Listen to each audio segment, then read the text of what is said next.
क्योंकि कहीं ना कहीं यह सब उनका प्लान था, अबीर सिंह राठौड़ को एक बार फिर आस्था और अरमान की जिंदगी में लेकर आना का। सब ये बात समझ चुके थे कि अरमान अपने घमंड में आस्था को कभी एक्सेप्ट नहीं करेगा, और जब भी मौका मिलेगा वो उसे अपने शब्दों से चोट पहुंचाएगा। और आस्था को उसी तकलीफ से बचाने के लिए और साथ ही अरमान को उसकी फीलिंग्स एहसास कराने के लिए ही उन्होंने अबीर सिंह राठौड़ वाला प्लान बनाया था, जो कि आहान और रौनक का था। वही अबीर हल्की मुस्कुराहट के साथ तुरंत आस्था के सामने जा पहुंचा। उसने सबके सामने अदब से झुककर आस्था के हाथों में फूलों का बुके देकर कहा, कैसी हो बटरफ्लाई। उसका यह अंदाज देखकर सब थोड़े दंग रह गए। आस्था ने बुके लेते हुए जैसे ही अरमान की तरफ तिरछी नजरों से देखा तो एकदम से उसके मन में शातिर ख्याल आ गया। आखिर आस्था अब पहले की जैसी गांव की कोई सीधी सादी मासूम साधारण सी लड़की नहीं रही, अब वही एक बच्चे की माँ थी और काफी समझदार भी बन गई थी। और अब आस्था अपने हक के लिए लड़ना भी जानती थी। भले ही इतने दिनों से वह अरमान की कड़वी बातें अपनी मर्जी से बर्दाश्त कर रही थी, लेकिन अब वो अरमान की कटीली और जहरीली बातें और बर्दाश्त करने के मूड में नहीं थी।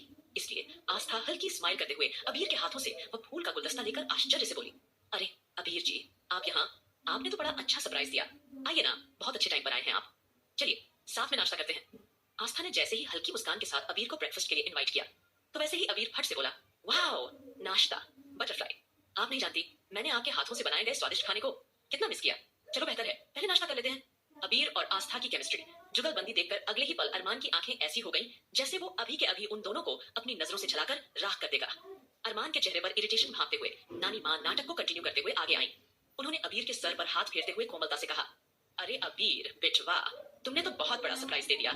अच्छा हुआ तुम आ गए। जानते हो तुम्हारे जाने के बाद यहाँ क्या क्या हुआ है? अरमान बेटवा ने जिद करके मेरी आस्था बेटी से शादी कर ली, वरना मेरी पसंद तो शुरू से ही अपने आस्था बेटी के लिए तुम ही थे। अब जैसे ही नानी माँ ने थोड़ा सा तोड़ मरोड़ कर ये शादी वाली बात कही तो यह सुनते ही अरमान का मुंह गुस्से से बन गया। वही दादाजी तुरंत जाकर अबीर से मिले। बाकी सब लोग भी अबीर से मिलने पहुंचे, हंसते मुस्कुराते हुए नाश्ते की टेबल पर बैठ गए। अरमान एक तरफ खड़े होकर ये सब नजारा देखते हुए मन ही मन गुस्से से तिलमिला रहा था। उसका गुस्सा अब पूरी तरह आउट ऑफ कंट्रोल हो रहा था। आकाश और सुमित सिचुएशन को भांपते हुए अरमान के पास चले आए, क्योंकि वो समझ चुके थे कि अरमान खुद से आकर उनसे कोई सवाल नहीं पूछने वाला है। आकाश ने शांत नजरों से उसे देखते हुए समझाया, अरे अरमान, तुम तो जानते हो ना, तुम्हारी यादें जाने से पहले बहुत कुछ ठीक हो गया था। इसी बीच अबीर और तुम्हारी दोस्ती भी हो गई थी, लेकिन अब तुम्हें वो कुछ भी याद नहीं रहा। इसलिए तुम अबीर को अपना दुश्मन मत समझो, दोस्त समझो। अब जैसे ही आकाश ने ये बताया तो अरमान ने उसे बस एक नॉर्मल सा लुक दिया, लेकिन जैसे ही उसने नोटिस किया कि आस्था ने एक बार भी उसकी तरफ पलट कर नहीं देखा और वो आराम से अबीर के साथ नाश्ता कर रही है, तो उसकी आंखों में गुस्सा भड़क उठा। वो लंबे लंबे कदमों से डाइनिंग टेबल तक आ पहुंचा और दबंग अंदाज में आस्था से बोला, कैसी माँ हो तुम? तुम्हारा छोटा सा बच्चा पूरे दिन ऑफिस में रहेगा और तुम यहाँ बैठकर अपने दोस्तों के साथ गुलछड़े उड़ाती रहोगी। हाँ। फिर उसने सख्त अंदाज में आस्था को ऑर्डर देते हुए कहा, जब तक मेरा बच्चा समझदार नहीं हो जाता तब तक तुम्हें इस तरह बेफिक्री से रहने की इजाजत नहीं है। चलो मेरे साथ, अब तुम भी मेरे साथ ऑफिस चलोगी। ये कहकर अरमान ने कसकर आस्था का हाथ थाम लिया और उसे अपने साथ बाहर की ओर ले गया। अब जैसे ही अरमान वहां से बाहर गया वैसे ही बाकी सब लोग जो अपनी हंसी रोके हुए थे वो सब खिलखिलाकर हंस पड़े। वहीं आहान ने थोड़ा आगे बढ़कर अबीर को हाई फाई दिया और नटखट अंदाज में उससे बोला, वाह अबीर भाई, मानना पड़ेगा, क्या एक्टिंग की है आपने, जबरदस्त, और थैंक यू सो मच इतने शॉर्ट नोटिस पर यहाँ आने के लिए। इस पर अबीर ने थोड़ा गंभीर होकर कहा, आप लोगों ने मुझे पहले क्यों नहीं बताया कि यहाँ इस तरह की कोई सिचुएशन हो गई है? अब जब यह मुझे पता चल चुका है कि हमारा दुश्मन वापस आ गया है, तब तो मुझे यहाँ आना ही था। अबीर के मुंह से दुश्मन शब्द सुनकर नानी माँ, अभिमान जी और दादाजी का दिल डर और आश्चर्य से भर गया, क्योंकि उन्हें अभी तक किसी ने भी ये नहीं बताया था कि असल में अरमान सिंघानिया को वो वायरस राजवीर जिंदल ने दिया था। अब जैसे ही अचानक अबीर ने ये बात कही तो वैसे ही दादाजी तुरंत परेशान होकर उससे सवाल करने लगे, कैसी बातें कर रहे हो बेटा, कौन सा दुश्मन वापस आ गया है, किस दुश्मन की बात कर रहे हो तुम सब? वहीं नानी माँ भी थोड़ी चिंतित होकर दबी हुई आवाज में बोली, हमें तो पहले से लग रहा था कि आप लोग हमसे कुछ ना कुछ जरूर छुपा रहे हैं। बताओ ना, क्या बात है? ऐसी क्या बात हो गई है जो आप हमें नहीं बता रहे हैं? और ये अबीर बेटा किस दुश्मन के बारे में बातें कर रहे हैं? इस पर आहान, वंशिका, राधिका, रश्मि और रौनक सबने एक दूसरे की तरफ हामी भरते हुए देखा। फिर दादाजी, नानी माँ और अभिमान जी को एक के बाद एक सारी सच्चाई बता दी। सबने मिलकर बताया कि असल में अरमान की जिंदगी में एक बार फिर राजवीर जिंदल दस्तक देने के लिए आ चुका है। जैसे ही नानी माँ, दादाजी और अभिमान जी ने राजवीर जिंदल के बारे में सुना तो वैसे ही वह सब सन्न रह गए और एक जगह पत्थर के जैसे जम गए। नानी माँ तो राजवीर के नाम पर पूरी तरह से डर गई। राजवीर का नाम सुनते ही उनके जहन में पुरानी कुछ तस्वीरें घूम गईं। उन्होंने अटकती हुई आवाज में सवाल किया, लेकिन ऐसे कैसे हो सकता है बेटा? उनको तो दामाद जी ने अपने ही हाथों से सजा दी थी, तो वो जिंदा कैसे हो सकता है? इस पर आकाश और सुमित उन्हें जवाब देते हुए बोले, शादी के वक्त हमसे ही थोड़ी गलती हो गई थी। हमें उसी दिन कंफर्म करना चाहिए था कि राजवीर मरा है भी या नहीं। हमें तो लगा था कि उसकी बीवी की लाश के साथ साथ उसे भी जला दिया गया होगा, लेकिन शायद उस वक्त उसे कोई श्मशान घाट से बचाकर ले गया था और तब से हम बस उसके ठिकाने के बारे में ही पता लगाने की कोशिश कर रहे हैं। उसके बारे में अभी तक हमें कोई भी ठोस जानकारी नहीं मिल पाई है। अब सब लोग फिक्र में डूब गए थे। माहौल में एक चुभने वाला सन्नाटा छा गया था। वहां खड़ा हर एक शख्स ये सुनकर हैरत में पड़ गया था। तभी अबीर सिंह राठौड़ ने गहरी सांस लेकर चुप्पी तोड़ते हुए कहा, आप लोगों को फिक्र करने की कोई जरूरत नहीं है।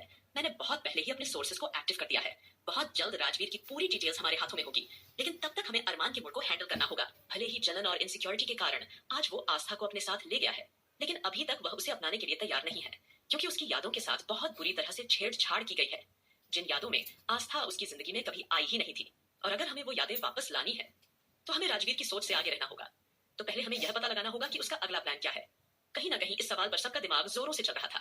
बाकी सबको आस्था और अरमान की फिक्र हो रही थी, क्योंकि अरमान की पर्सनालिटी इस वक्त कितनी ज्यादा खतरनाक और जानलेवा है, ये सब अच्छी तरह जानते थे। फिलहाल वही दूसरी ओर आस्था मुंह फुलाकर अरमान के साथ कार में बैठ हुई थी। वो अच्छी तरह जानती थी कि अगर वो अरमान से ज्यादा बातचीत नहीं करेगी और उसकी बातों पर ज्यादा रिएक्ट नहीं करेगी तो अरमान बेचैन हो जाएगा। वो जरूर कोई ना कोई बहाना ढूंढेगा उससे बातचीत करने का, या फिर उल्टी सीधी बातें सुनाने का। आस्था जानती थी कि उसे अरमान को कैसे हैंडल करना है, इसलिए वो शांति से एक तरफ मुंह बनाए बैठी हुई थी। वहीं अंश कभी अपनी माँ को तो कभी अपने पिता को टुकुर टुकुर देख रहा था। इस वक्त अंश उन दोनों के बीच में था और अरमान एक पल के लिए भी उसे अपनी गोद से उतरने नहीं दे रहा था। वो अपनी माँ के पास बैठा हुआ बार बार लुढ़कर आस्था की ओर झुक रहा था, मानो जैसे कहना चाहता हो, माँ मुझे अपनी गोद में ले लो। अपने बेटे की इस मासूम हरकतों देखकर आस्था जैसे तैसे खुद के इमोशंस पर काबू रखे हुए बैठी थी। वहीं अरमान अंश को बार बार कसकर पकड़ लेता, क्योंकि उसे बर्दाश्त नहीं हो रहा था कि अंश इस तरह आस्था की ओर खींचा चला जा रहा है। फिलहाल कार तेजी से सिंघानिया एम्पायर की ओर जा रही थी। तब आस्था खुद को रोक नहीं पाई, क्योंकि जैसे ही उसने देखा कि अंश बार बार उसकी ओर झुक रहा है और परेशान हो रहा है, तो वह खुद को रोक नहीं पाई और आगे बढ़कर उसने बिना हिचक के अरमान की गोद से अंश को लेकर अपने गोद में बिठा लिया। अंश जैसे ही आस्था की गोद में आया तो वैसे ही वह खिलखिलाकर हंस पड़ा और अपने छोटे छोटे दांत दिखाने लगा। उसे देखकर आस्था चेहरे पर हल्की मुस्कुराहट आ गई। वहीं अरमान तिरछी नजरों से आस्था और अंश को नाराजगी से देख रहा था और मन ही मन झल्लाकर सोच रहा था, ये मेरा बेटा होकर इस तरह किसी औरत के पास कैसे जा सकता है। चलो मान लिया कि उसने उसे जन्म दिया है, लेकिन इसका मतलब ये तो नहीं कि वो अपने पिता को ही इग्नोर करे। कहीं ना कहीं अरमान गहरी सोच में डूबकर अंश को एकटक देखे जा रहा था। फिलहाल कार जल्दी ही सिंघानिया एम्पायर के पास आकर रुकी। एक बार फिर अरमान ने आगे बढ़कर अंश को आस्था की गोद से ले लिया। उसने आस्था से कोई बातचीत नहीं की, लेकिन कम शब्दों में उसने आस्था को इतना जरूर समझा दिया था कि अब से उसे अबीर सिंह राठौर के आसपास नहीं भटकना है। उसे सिर्फ और सिर्फ अपने बेटे के आसपास ही रहना है। अब जल्द ही आस्था, अंश और अरमान तीनों अरमान के ऑफिस की ओर जाने लगे। जैसे ही आस्था ने अरमान के साथ फ्लोर पर एंट्री ली तो उसकी नजर सीधे संजना पर जा टिकी। संजना, जो आज किसी और ही प्लान के साथ बैठी हुई थी, उसके चेहरे पर एक अलग ही मुस्कुराहट थी। वो अपने ख्यालों की दुनिया में खोई हुई थी। उसने सोचा, आज जब अरमान ऑफिस आएंगे तो मैं उनसे थोड़ा फ्रेंडली होकर बातचीत करूंगी। भले ही उन्होंने मुझे सिर्फ गर्लफ्रेंड की तरह एक्ट करने के लिए कहा था, लेकिन आज मैं कुछ ऐसा करूंगी जिससे वो मुझसे इंप्रेस्ड हो जाएंगे और मुझे अपना बना लेंगे। अब जैसे ही अरमान ऑफिस आया, वैसे संजना के चेहरे पर एक जबरदस्त मुस्कान आ गई। लेकिन जैसे उसने नोटिस किया कि अरमान के साथ साथ अंश और आस्था भी ऑफिस आए हुए हैं, तो उन्हें देखकर संजना भीतर ही भीतर बिफर उठी और इरिटेट होकर सोचने लगी, आखिर ये सबूला अरमान के साथ यहाँ क्यों आया है। अब यह मेरे और अरमान के बिच कबाब में हड्डी बनकर सब कुछ खराब कर देगा। आगे क्या,